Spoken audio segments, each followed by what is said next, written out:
If you were in love with somebody who was stealing from you and making you look dumb, I would tell you because I care about you. Along the same lines, there are 11 words that are robbing the power from our students' writing, and it's time to break up with those words.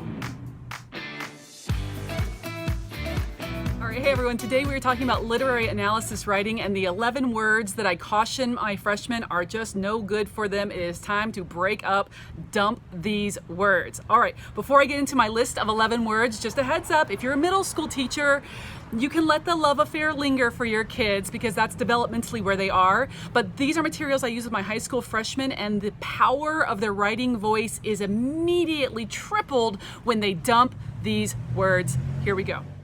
All right, guys, let's break down the 11 words that are stealing all the power from our students' voice. All right, first up, first-person pronouns. I, me, my.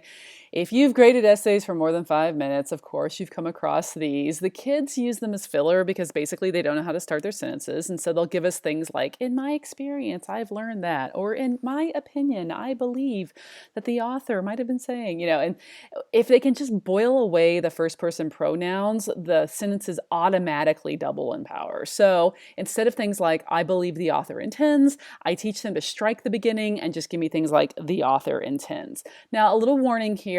Not all first-person pronouns are heinous. Some of them, like we and us, actually can smoothly flow into one of these literary analysis essays and do a nice job. But it's tricky because if you overuse it, then it becomes a distraction and it loses its power. But I tell my kids, if once in an entire essay they use the word we, that's probably going to be okay. It's better if they can avoid it altogether, but sometimes they'll get into this sticky sentence, usually in a concluding paragraph where they want to tuck it in, and honestly, it can work. So I give them sort of the yellow light for we and us, but I, me, and my, those are outlawed. They are not allowed to appear in student writing. All right, our next two words are the second person pronouns, you and your. You and your just make our kids sound like fourth graders, and I have ninth graders. I want them to sound like young adults. I don't want them to sound like little kids.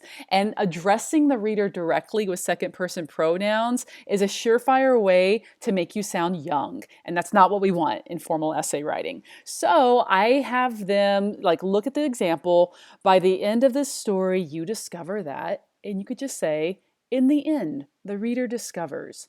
And when I show them this, my kids can feel the weight of it. It's better. And so they see the models and they're like, okay, so I have them in their drafts, circle anytime they use you and your, and they're going to have to revise that using third person pronouns or the antecedents. So he, she, they, or, give me people or the audience or teenagers or whatever it is that they're, or whomever it is they're referring to. All right, next up, would and could. These are fantasy land words. So we'll get deep into a body paragraph and the kid is not sure what to do for analysis. Like my kids are really good at finding quotes, meaty quotes, but then what do they want to say about them? And hopefully in a future video, I can dig into that.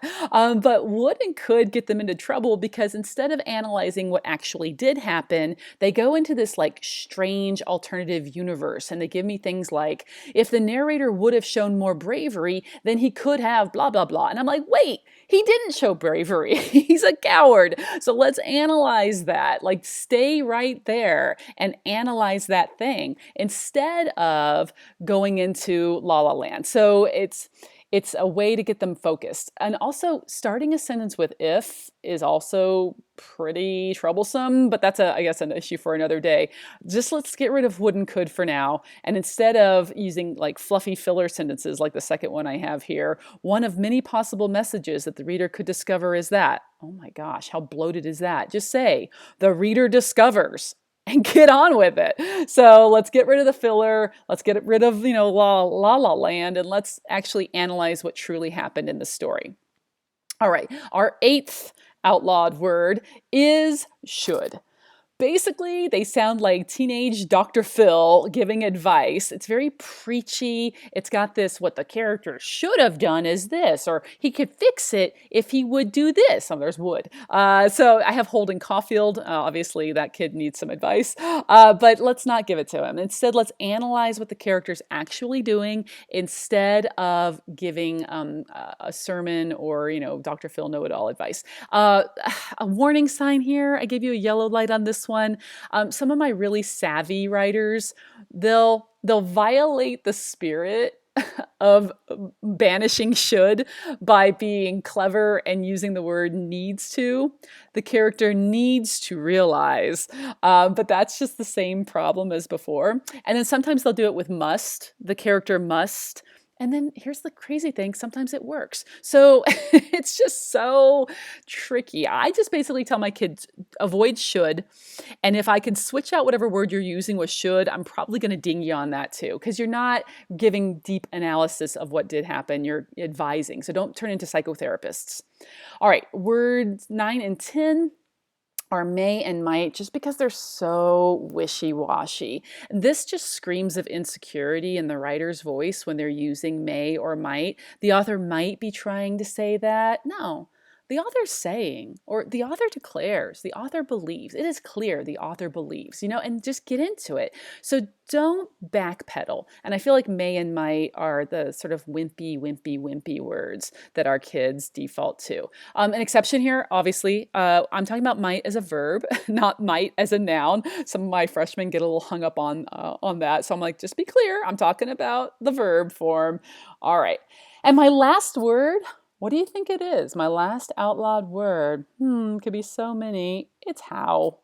What? That's weird. It actually makes sense because how is setting up a sentence structure that's pretty lazy and not doing what the writer's job is. So my kids often give me sentences like, the writer shows how it is to lose a spouse. But really, how is it to lose a spouse? I mean, that's always my question, right? Like the narrator explains how it feels to be a teen. I'm like, how is it feel to be a teen? Like, what is that? So instead, I want them to do the actual work, do the writing.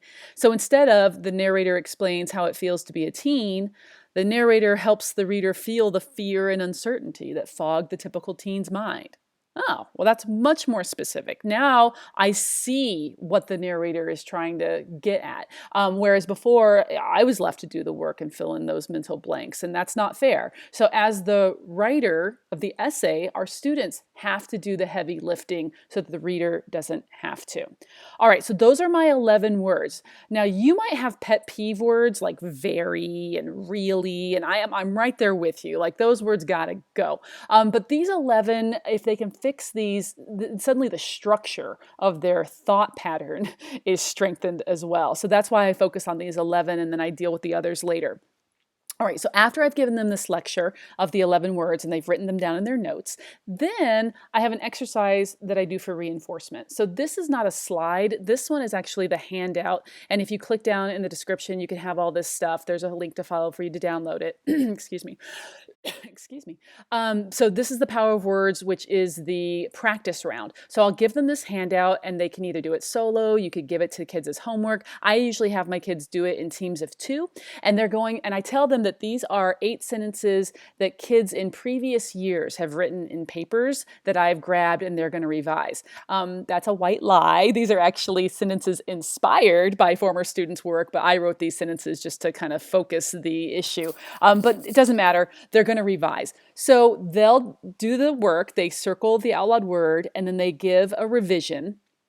And then the real interesting part of this lesson happens after this. So it might be that same day if you have a block schedule and you've got the time, or it's often the next day as they have their homework with them, they finished it, or pull out the power of words that you finished up yesterday and let's talk about it. So then I'll take a couple of the sentences and I'll project the original sentence up there with the outlawed words in red.